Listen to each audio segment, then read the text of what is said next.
but you got to take ownership of who you are and the mistakes you make. You got to be humble enough to know that you're going to mess up. You're going to make mistakes, and you got to own those things.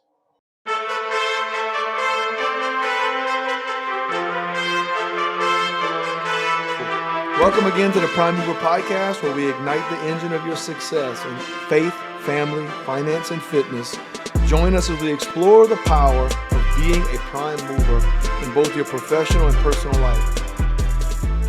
Hey everybody, welcome to episode 3 of the Prime Mover Podcast. You got Travis and Nick here, and we are joined by an amazing special guest today, a man who I know and love and I've pursued a relationship with. And the only person who's pursued that relationship harder is him pursuing me.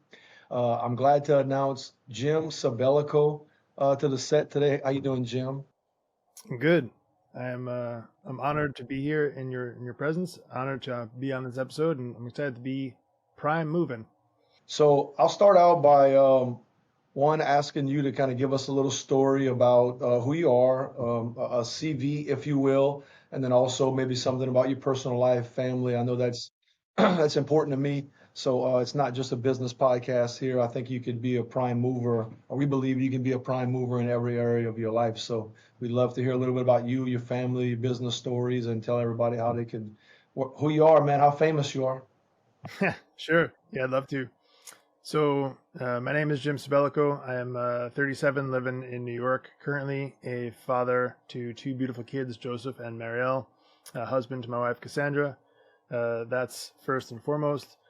Beyond that, I've done a thing or two in the business world. Started my first business at the age of 8, which sounds kind of crazy. Most people think like you're an 8-year-old kid, you're not doing anything real. Had a bit of a landscaping business, making a couple $100 a week as an 8-year-old kid, which, you know, growing up in the 90s as an 8-year-old kid, you got a couple $100 in your pocket, you're on top of the world. That gave me a really early sense of success and freedom, where you can be like, yo mom, let's go to the toy store. I got some cash to burn, because, you know, what else are you going to spend it on? That was a lot of fun. And I parlayed that into a bunch of different other side hustles. Used to walk people back to my house on lunch break at school to install wallpapers on their phone for $20 a piece, because that was like a new thing at the time. And I knew how to do it. Nobody else did. That's cool. Man, that's awesome. That's great. You want a really cool wallpaper? But yeah, that was my early days, and I kind of developed this Midas touch, if you will, of success, where I felt like I could walk into any business experience and just crush it. I did well academically, honor roll kid, top 10% of the class. I never took a note ever. I was the type that could just kind of sit back and absorb and just show up and take the test and just ace it. So I had this super early definition of like I said, the Midas touch. I could show up in a business, I could show up in school, I could do the things I needed to do and do them well and win. That gave me a really skewed view of what success was. And I still have to say, I got a little further ahead in life. We got married. We had our first kid back in 2013. And I remember coming home. My wife was standing in the bathroom, and I came home, and she, had the pregnancy test there, and I sank down real quick because it hit home. It was serious. It's one thing to be in a relationship, one thing to be married, but when you're bringing a life into it, it's a whole different level of responsibility. And I never really knew what to do with that. Really good at doing things, making money, providing, but as a father, I didn't really know what to do there. To give a little context to that, my example of being a dad, my father was first one out of the house, last one home. He was gone before I woke up, and he would come home after I went to sleep. I saw him, a few hours here and there because he was always out working, owned his own business, working in New York City as a lawyer. Later on moved the whole business back to Long Island to be closer to the family, but still working, hustling out of the house more than he was in it. And that was my example that I followed. So I'll wrap the story up and it'll make more sense in a minute. But, when we actually had our kid, I didn't really know what to do other than just keep leaning into what I thought I was supposed to do, was to go out and provide. And that's what I did. I was out of the house earlier. I was home later, and I made a promise to my wife. You know, she worked up until she gave birth, and I'll never forget this moment either. I remember her coming home and saying, like, full 9 months pregnant, I don't care if I have to eat peanut butter and jelly the rest of my life. I'm done with this.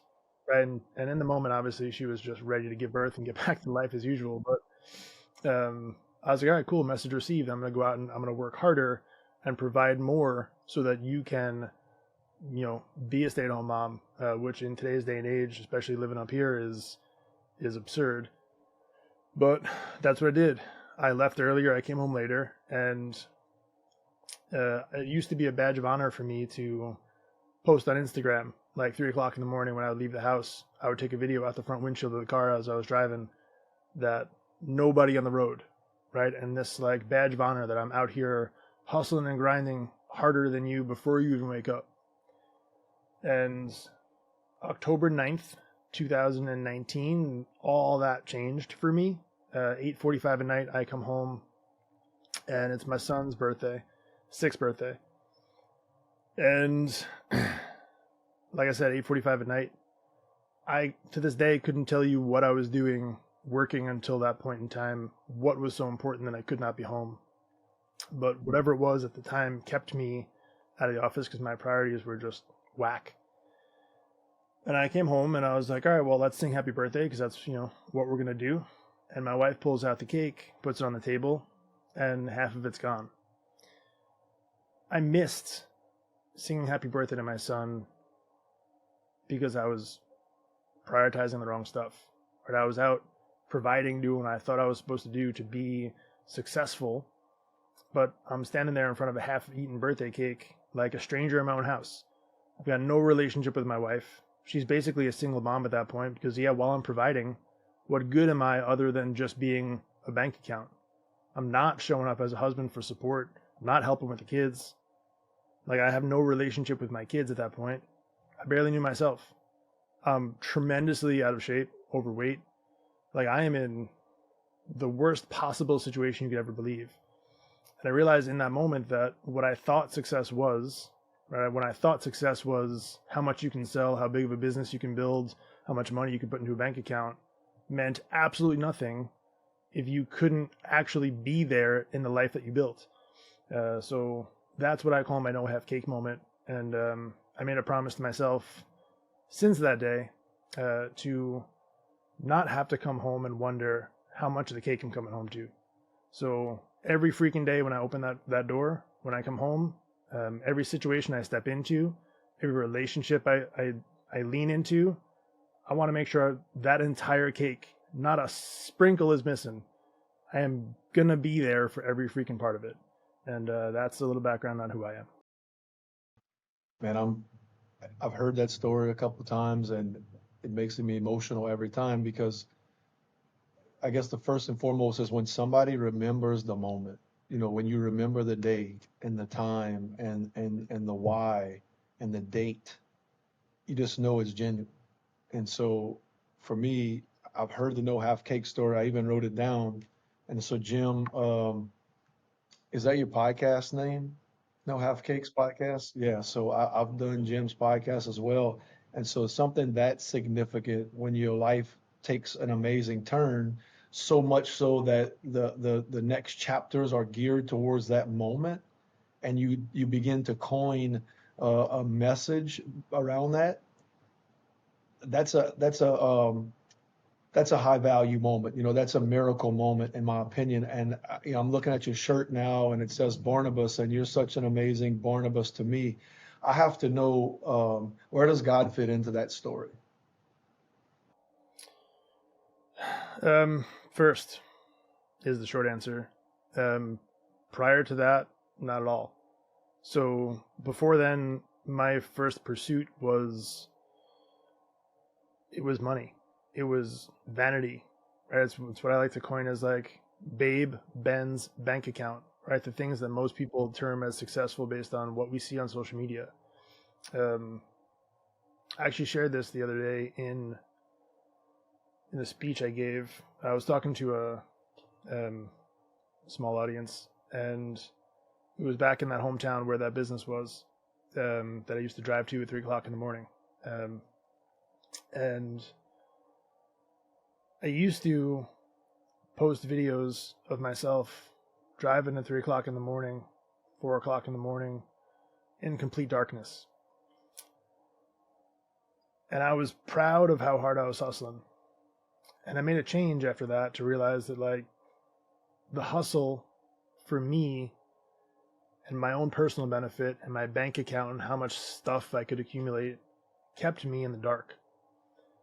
And when I made the change to put God first, to honor my relationship with Him, to honor my relationship with everybody I interact with, to do things for the right reasons, to create legacy, to be a man of honor, to be a father and a husband, to be a friend, to be a son, it changed my perspective to the point that now it was 4:00 in the afternoon and I was driving that same road I drove at 4:00 in the morning.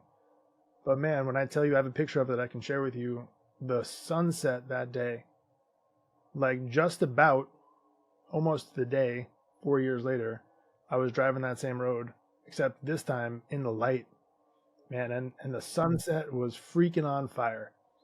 And I saw that to say the difference when you do it for the right reasons, right? When you put the first thing first, when you honor God, you honor your relationships, you honor the gifts that you're given, man, the difference is literally light and dark, night and day. Man, Jim, I just want to thank you for sharing that with us. That's an amazing testimony, and very proud to have that. I hate to use the word proud, but I think it's something that people go through and just need to hear. There's a lot of people out there that are struggling, that are striving to be that prime mover in their business, but they turn around and forget about being the prime mover in their family and in their personal life. And so that's just want to thank you on that, for sharing that with us. That's an amazing story. Yeah. A couple great point. Tying it back into why we're here is defining the role of a prime mover in every area, and I put down, I love our talking points that we use in a lot of the masterminds I'm in as faith, family, finance, and fitness as quadrants of your life. But as a prime mover, we can quantify showing up as a protector or provider. We can quantify showing up as a prophet, priest, king, or warrior. And what I know about Jim is that he is the prime mover in every area. Jim and I are in a mastermind together where we just had a very powerful call yesterday. And the word covenant is what came up. Our relationship that we have amongst, 7 or 8 other men and our wives now has become a covenant relationship. So I would like for you just to give your opinion on what does covenant mean to you, and how do men, especially successful entrepreneurs, transition from surface level relationships, surface level friendships into no half cake relationships. I want a prime moving relationship. I want a covenant relationship. A lot of men who get caught up in the 5 a.m. grind, in the 8 p.m. grind, their relationships in their home, outside their home, and with God are surface level. Covenant is something to me that, I have my own meaning for it. I'm sure we can go with Webster's meaning for it, but I want to hear Jim Sabellico's meaning of covenant, and how do entrepreneurs who are moving and shaking and prime movers transition from surface level relationships to covenant relationships? It's a great question. And I think the answer for me is honor, integrity, and good days and bad. So there's a couple points I want to make on that. I wound up on the brink of divorce twice. The first one being, shortly after that no half cake moment, when my wife said, like, what we're doing right now isn't working. Like, sure, you're providing for the family, but I can get the same thing from, like, a line of credit. What you're doing is not contributing. And that was a hard conversation to hear. Leave it up to our wives to always give the most blunt advice. I'm going to use that one, Jim. Don't be just a line of credit. All yours, man. Thanks. You're welcome. When you're in a spot where your entire life you've been successful at all the things you do, you kind of come at it with this arrogance and this ego that you can't fail. And to get corrected like that, where you got to realize you are failing in a major way, right? When you stood in front of God and your entire family and said, hey, I'm going to honor this woman through good days and bad, right? Through good times and bad. It's not just when everything is going great, but it's also when one of you messes up. And I'm man enough to realize I goofed up, right? Like, sure, I wasn't out there doing anything. I wasn't chasing women. I wasn't doing drugs. I wasn't gambling. I wasn't drinking. But the end result is still the same. I was dishonoring my wife, right? I was dishonoring the promise that I made. And I think we tend to make excuses for ourselves to let us off easy in that, right? But you got to take ownership of who you are and the mistakes you make. You got to be humble enough to know that you're going to mess up. You're going to make mistakes, and you got to own those things. So, putting the ego and the pride aside, I think is really applicable to your relationships, right? To know that you're going to mess up and you have to ask for feedback. You have to know how you messed up. You have to ask for what their expectations of you are. And that's the same in business. You need to know what the expectations are. You need to know how you're failing. You need to get the customer feedback. Nobody wants to know that they had a customer who was pissed off. No one wants to hear that they dropped the ball. But where do you learn? You learn when you make mistakes. You learn when you go through an experience that smacks you in the face and says, hey man, you're not as good as you thought you were. Take a step back, learn the lesson, and keep it moving. But you got to be willing to be wrong and to be humble. The second time I wound up on the brink of divorce was the opposite. I wound up in a situation where I was on the receiving end of some mistakes. Look, man, it happens. Would it have been easy for me to be like, this isn't working out for me, I'm out? Yeah, absolutely. And I think most people would take the easy route in that scenario. But regardless of what I feel in the moment, right, no matter how much I feel like disrespected, dishonored, upset, pissed off, whatever you want to term it, right? Look, she gave me grace, I gave her grace. I made a promise for good days and bad. Okay, so that means good days and bad, not just good days and bad when it's convenient for you. But like, that's the thing, is that when you make a promise to somebody, you freaking keep it. Otherwise, if you don't have your word, you don't have your integrity, what do you have? And look, this carries through so many things in life. But if you can't keep it in private, you'll never keep it in public. Like, so many people try and just put on this picture on their social media or their outward relationships about how great life is. We want to portray this amazingness that goes on, right? And how amazing our lives are, because we don't want to fail publicly. We don't want people to judge us, to criticize us. But guess what? People are doing it anyway, right? And it comes to a point where eventually you realize that you're going to get judged regardless, and those people's judgments or opinions of you don't matter. But you got to get past that ego and pride part first. And you got to be willing to be humble. You have to be willing to be a servant, right? Like you said the other day, man, you got to be a professional foot washer. You got to show up and do the work and not worry about, who's got the title. Doesn't matter who's got the title. What's the value? What's the core value? What's the integrity behind what you're doing? And I think when you can put that stuff first, that's how you can honor a covenant, is by making a promise and keeping it on good days and bad. Man, I know our camera can see it, but I got goosebumps.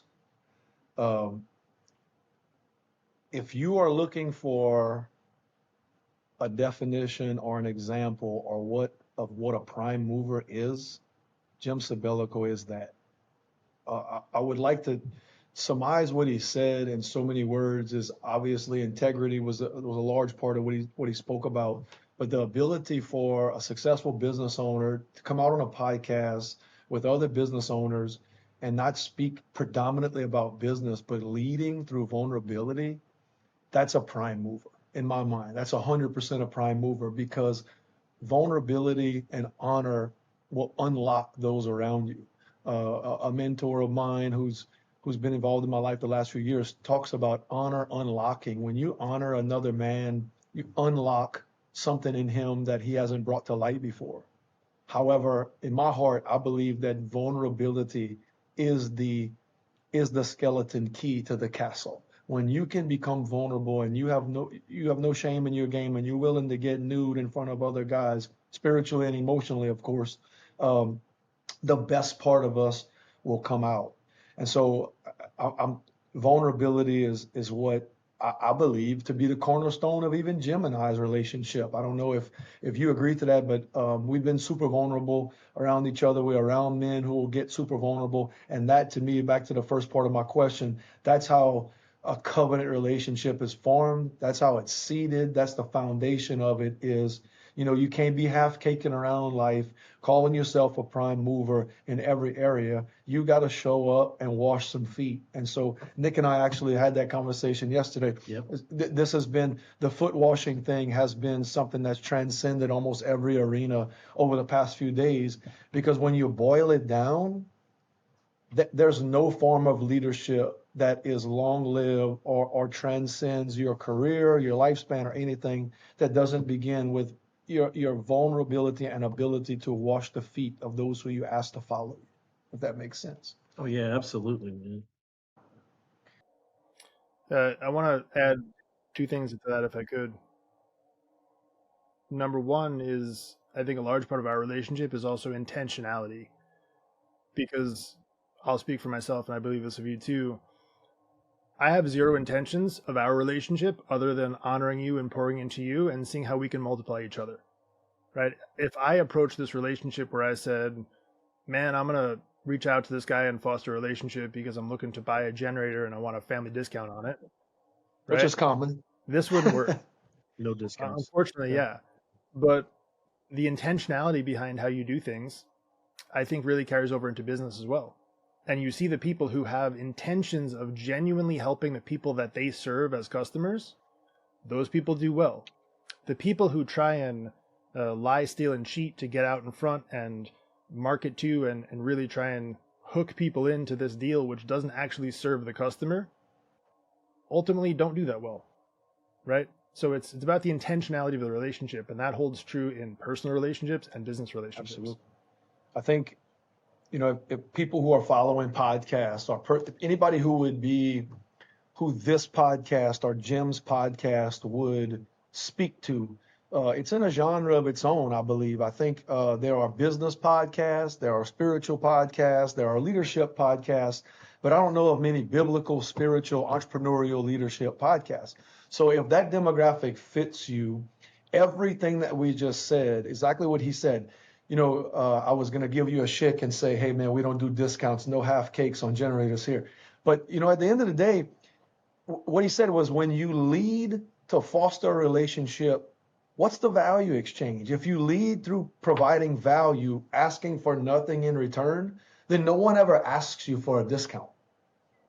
You know what I mean? Like if I'm going to give the value, our clients, we're giving value. This podcast, guess what? People that do podcasts, this is not a monetary value added podcast.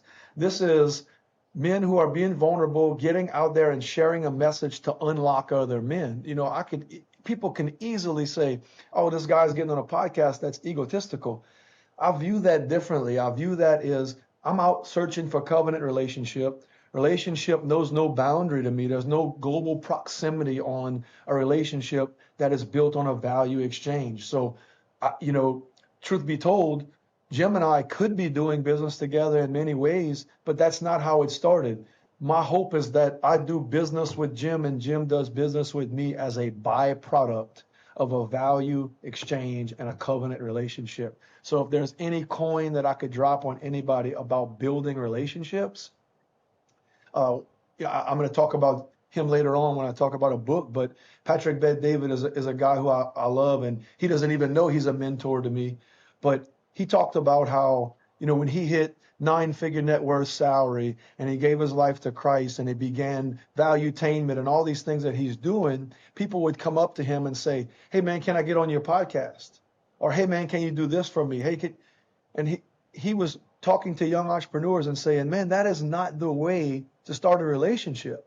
Go and give somebody value first, and that value exchange is going to take place by way of covenant, because you're starting the relationship by giving rather than receiving. And that's professional foot washing, in my opinion. I agree. I also think it leads to another point. The difference between trophies and treasure. Have you ever heard this before? So there's a difference between treasure and trophies that I don't think a lot of people realize. And we are in a culture right now where everyone is chasing trophies. They're chasing those metrics. They're chasing the likes and the follows and the comments. And they want to be on that podcast because they want the trophy of, showing up in that relationship, not for honoring the relationship, not for being a prime mover where they can go first, tell their story, be vulnerable, and set an example, but they just want the clout of being up there. But the differences between treasure and trophies is trophies are things that get passed around. There's a new person holding that trophy the next day, right? Someone else is going to be in that spot. They're facing the thumbnail. They're in that podcast. They're getting those likes and comments. Trophies get passed around from hand to hand.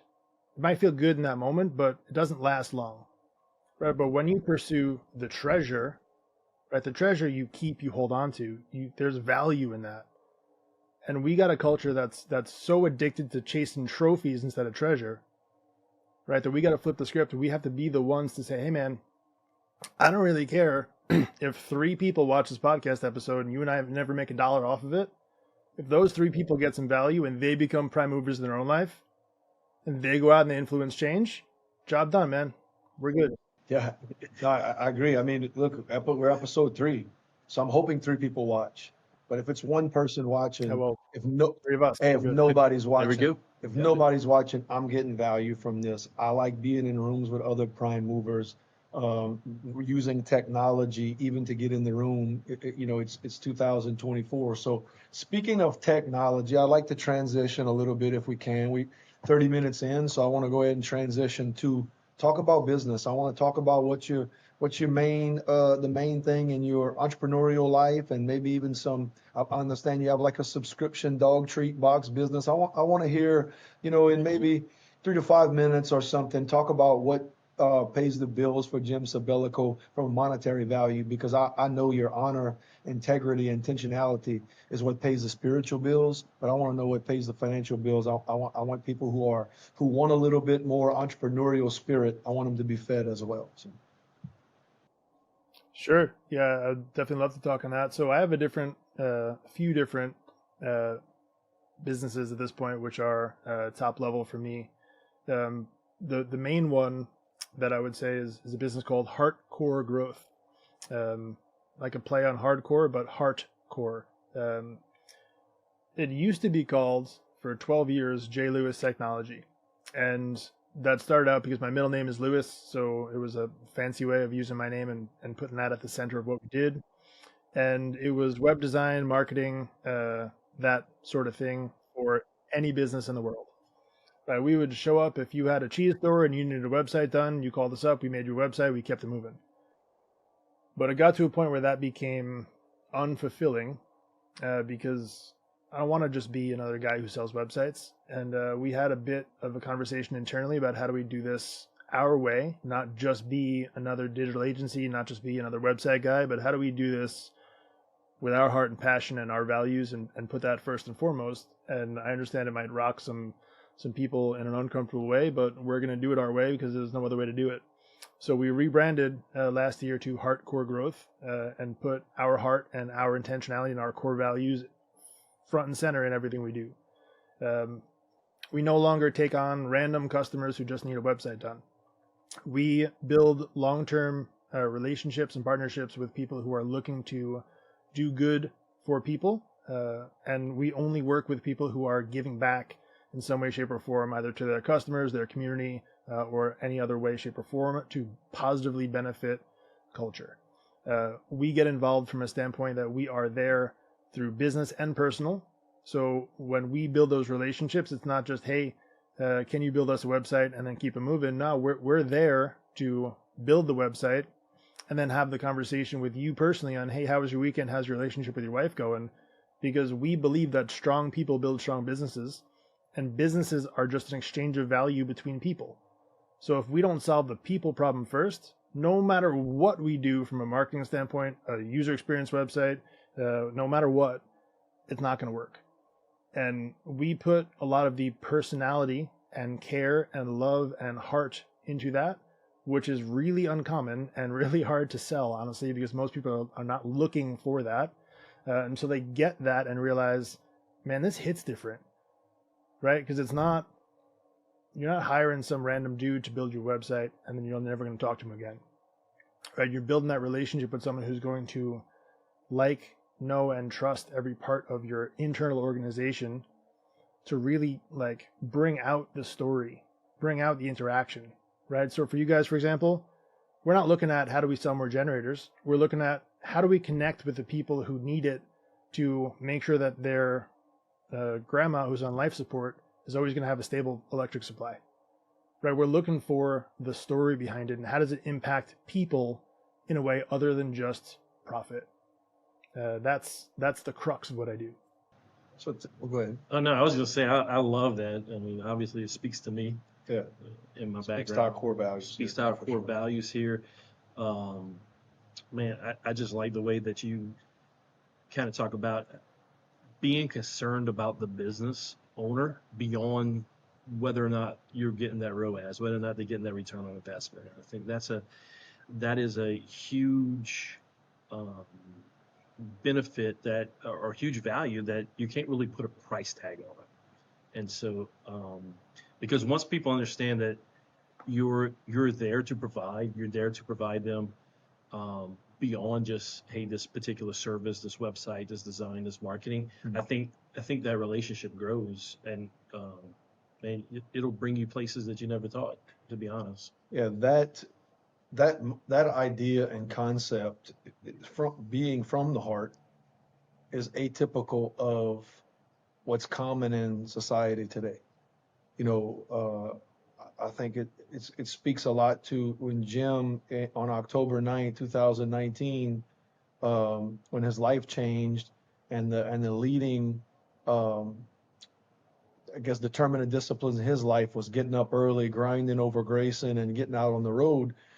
Guess what? Society has only driven further into that. It's changed for Jim, it's changed for me, it's changed for Nick, but it hasn't changed for everybody. It's this outwork. I'm in a couple of different business masterminds, and the guys are constantly competing against who outworks everybody, and we got EBITDA tattooed on their forehead and just profit margin and stuff like that. But I've watched so many men and so many people who are prime movers in their business fall to that. There's tons of scripture speaking specifically to that. But I would say, the most impressive part of that for me is that not only is Jim doing that, but that is the first thing that he brought up. It's the first business he talked about. It's the first explanation. He did 7 other things. I'm not going to interview him on his 7 sources of income, but because in my opinion, he had the meat and potatoes and the substance delivered on a silver platter. Heart, core, growth. I love that, Jim. I want to ask you about that. You kind of stole the thunder on my next question, but we talk a lot here about corporate currency.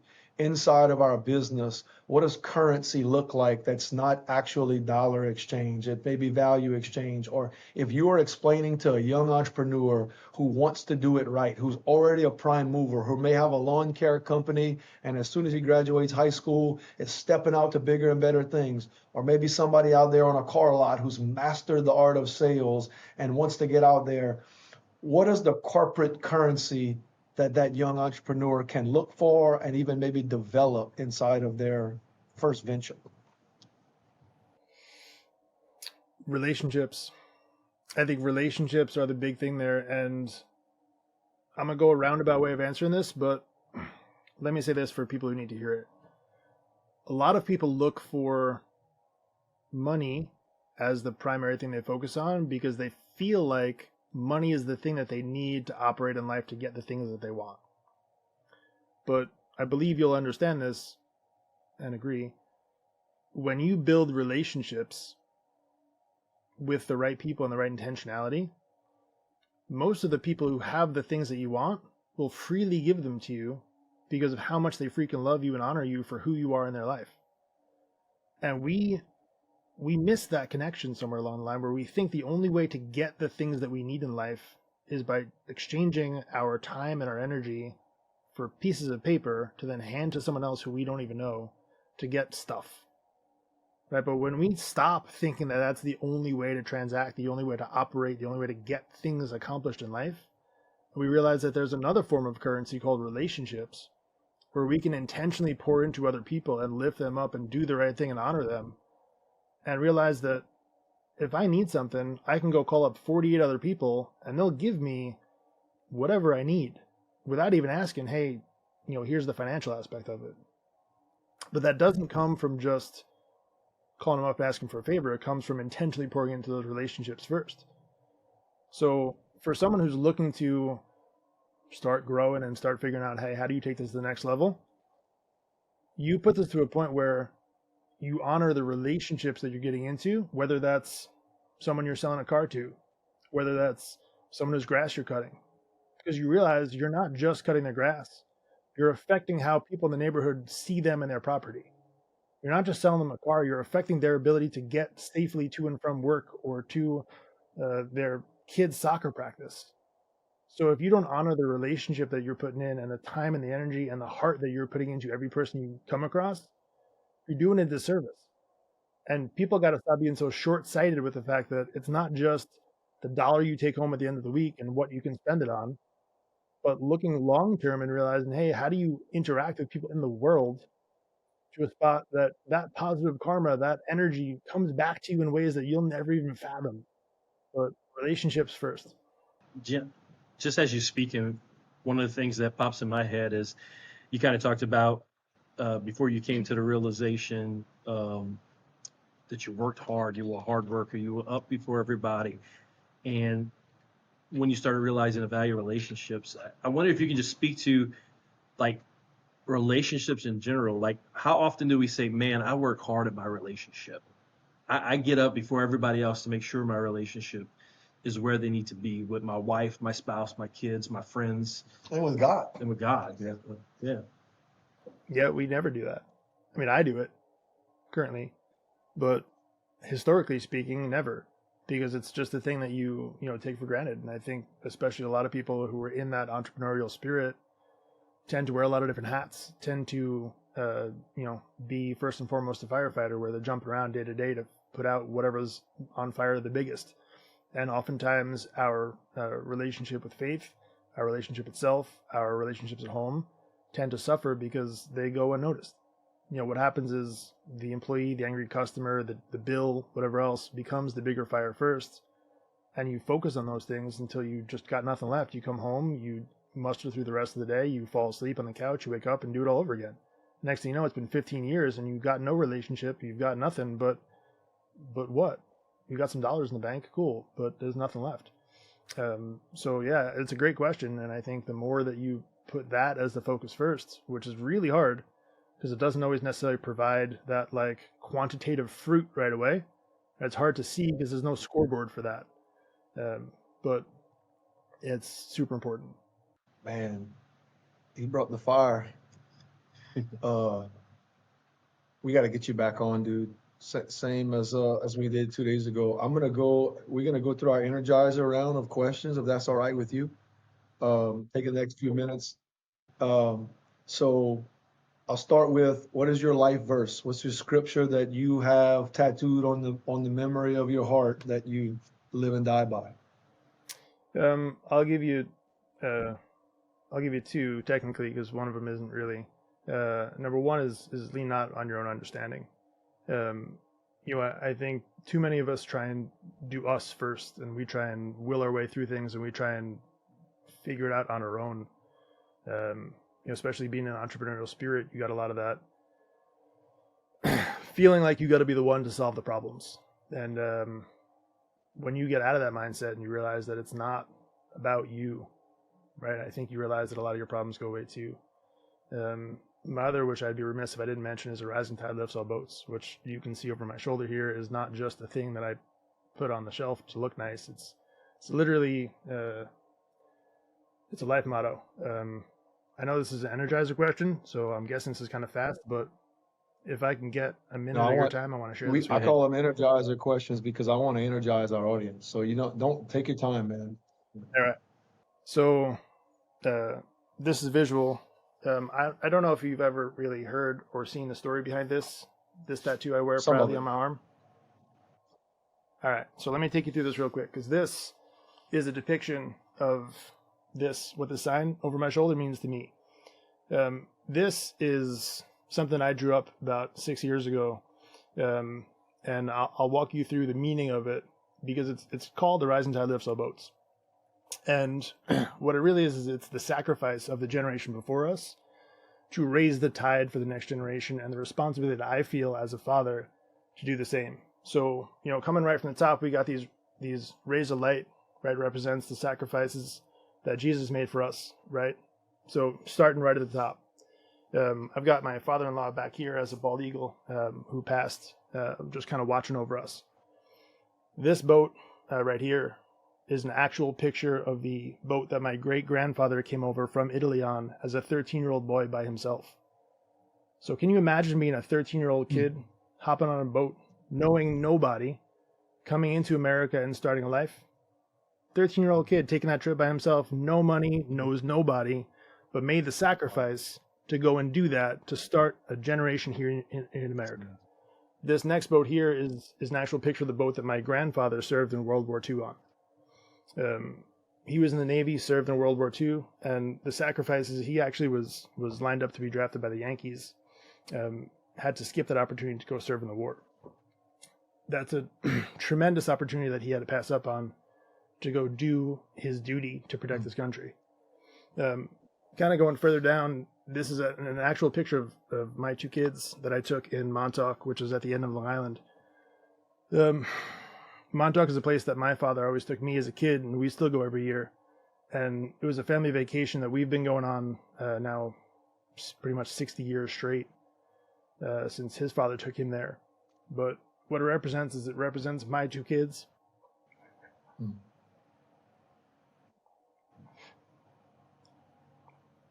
What it's all about, man.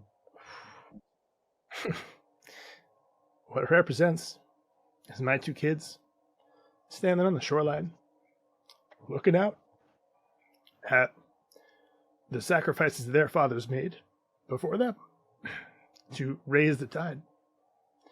The responsibility that I have as a father to continue to raise that tide for them and every generation that's going to come after them, to live a freaking full life that they deserve. And that's why I proudly carry this in my arm every day. So I hope that answers that question. That energized me. So we didn't talk about fitness, but can you slide back and put the whole gun in the middle of the camera? Because it was kind of cut off for us. I want to make sure everybody gets it. Sorry. Yeah, there we go. That's beautiful. But yeah. I'm a tattoo guy, so not only does the tattoo move me, but the story. I didn't expect that. That's amazing. Hey, man, thank you for sharing that. I'm kind of a rebel, so I don't have tattoos like everybody else. Not yet. So I don't even know where to move on from that, because that was so Can epic, you move on from that? I got to. Man, just thank you again. Yeah, dude. Just for the vulnerability and just sharing that. I hope this speaks to our audience, and it speaks to us. So I hope it really speaks to our audience, and just understanding that the power when you start focusing on God and your family and generational legacy. Yeah. Something we talk about. Travis talks a lot about. Just others, being others centered, and I use Rising Tide raises all ships on a weekly basis, even in our business and in my family life and everywhere I go, just because I believe the spirit of being a completer, not a competer, is a kind of the essence of what we're talking to here, is being able to every room you walk into, you're a thermostat, not a thermometer. You're a prime mover, and that starts with washing feet, being others centered, and being looking to raise the tide for everybody. So powerful, man. So if you got any energy left, what are your core values, personal core values, if you have any? Sure, my personal core values are honesty, integrity, leaving every person, place, and thing better than I found it. So for me, it's about every person you meet, giving them grace, meeting them where they're at, not taking it personally, but just giving them the ability to be their raw, authentic self and loving them as they are, but seeing what they could be, and helping them see that as well. Amen. All right, so last two questions. It's about two books, and then I'll ask you to give a book recommendation or a couple. So one of my favorite books that I've read over this last year is a book called Blue Ocean Strategy. And in essence, if you haven't read it, what it is when you're in business or in life, it can be used in any arena. You can compare it to between marriages, relationships, or anything else. The red ocean is the bloody ocean where most people compete. It's the race to the bottom mantra. It's everybody in a certain area of business is doing this one strategy and they're cutting each other alive. And I'm out here in my own blue ocean. Or marriages are a red ocean of marriages. I'm going to knock off at 5 o'clock. I'm going to stop by the store, grab a 6-pack of Tall Boys, sit on the couch on Monday night, and Al Bundy it up. I'm going to have a hand in my pants, and I'm going to complain because my wife didn't cook me a meal. That's the red ocean of husbands. What is Jim Sabellico's blue ocean strategy? Heart. It's literally at the core of what I do, man. But it's something that I don't think enough men are comfortable with expressing openly, telling their friends they love them, being vulnerable, not thinking that masculinity has to be this super crazy, tough, macho guy. I've said before, I don't know if you've heard the expression, it's better to be a warrior in the garden than a gardener in the war. But what I see so much of is people who are warriors standing in a garden so nervous that someone's going to walk by and see them in the garden and think that they're a gardener, that they have to outwardly project this warrior macho mentality and tell everyone, hey, just because I'm standing here doesn't make me a gardener. But what I need people to see more of is it's okay, man. People are going to judge you. Be yourself. Let your heart shine. Okay, be in that garden. And when the war comes, they're going to know. Okay, they're going to know who you are. But don't let people's opinions of you prevent you from putting your heart first, honoring your relationships, being afraid to be emotional, being afraid to be vulnerable and transparent, and loving on people.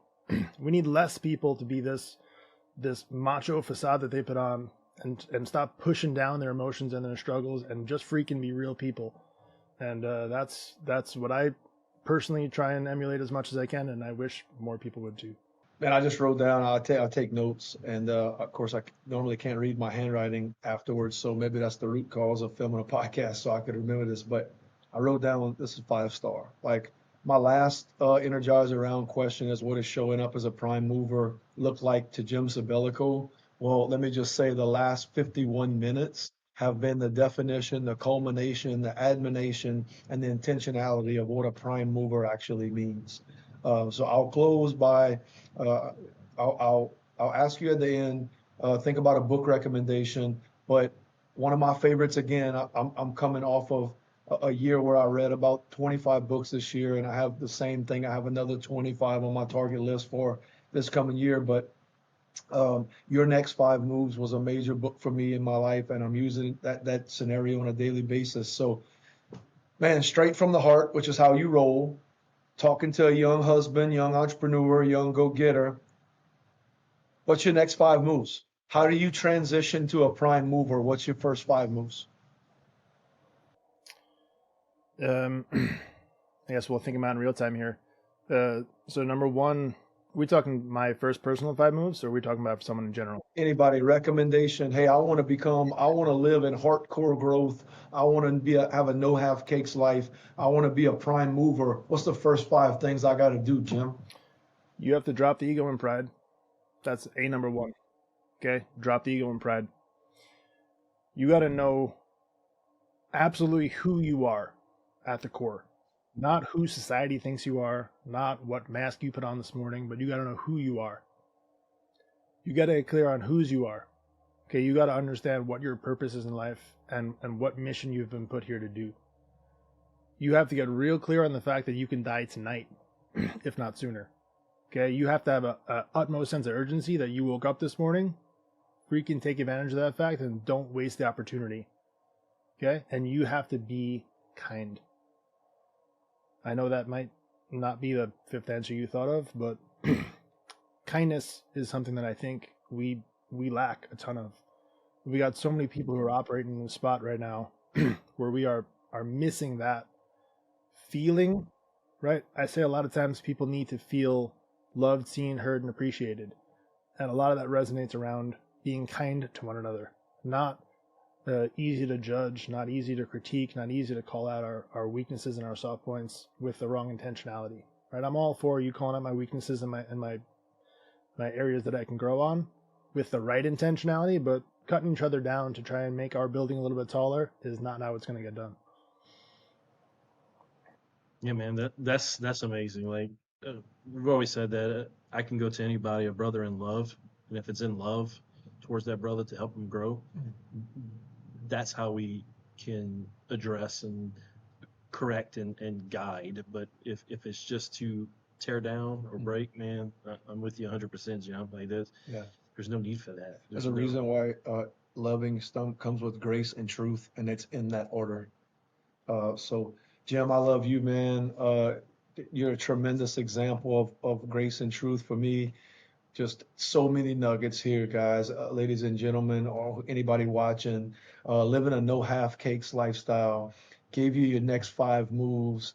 Man, we just talked about intentionality, integrity, a rising tide, raising all ships.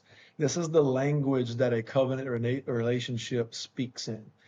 This is not the language of the world. One of Jim's verses, he has a light verse, and so do I. It's Romans chapter 12, verse 2. Do not conform to the patterns of this world, but be transformed by the renewing of your mind. This is it. This is how you drop your ego and pride. This is how you become self-aware. This is how you become who you are. And it starts with vulnerability. So the last thing I ask you, Jim, is give our guests a book recommendation that you feel will begin the journey to a no half cakes lifestyle. I would say the book, which I actually literally finished reading a few days back, so it might be just because it's fresh, but Kingdom Man by Tony Evans. If you haven't read it, I highly recommend it. It gives a really insightful and easy to consume perspective on what it means to truly be a kingdom man. The lessons packed inside are really eye-opening, no matter how far you are in your journey. And I think even for someone who's really just looking to kind of start out, it's packaged in a way that is very easy to comprehend and really compare to your own life. So hands down, I'd recommend that one. Hey, Jim, if people want to follow you, watch your podcast, or even try to reach out, where can we do that? You can find me pretty much anywhere as Jim Sabellico. There's not a lot of Sabellicos around, and I'm the only Jim. So you look up Jim Sabellico on any social media or jimsabellico.com, you'll find me. And I do my darn best to be as approachable as possible. So shoot me a DM, tweet, smoke signal, carrier pigeon, and I'll do my best to get back to you and honor that relationship as much as I can. Vouch for that. Jim's a man of intentionality, and you've reached out to him. He's well followed on Instagram. He's got a ton of content. I'll let you go figure out his Taco Tuesday mantra, and maybe we'll talk about that on the next episode. And we didn't talk much about fitness other than Jim showing his massive bicep on camera with a beautiful tattoo, but he does something with his kids where they walk so many miles and pick up trash. I mean, guys, if you want to talk about what a prime mover looks like, Jim Sabellico is that man. So I'm honored and blessed to have him as our first guest on this podcast. Will definitely not be the last time we have him. So we want to thank everybody for joining us. That's going to conclude our episode of Prime Mover Podcast. So We got a book recommendation. We got next 5 moves. We'll drop all Jim's links in the show notes for you guys. So signing off, Prime Mover Podcast, Jim Sabellico, Nick, and Travis. We're out.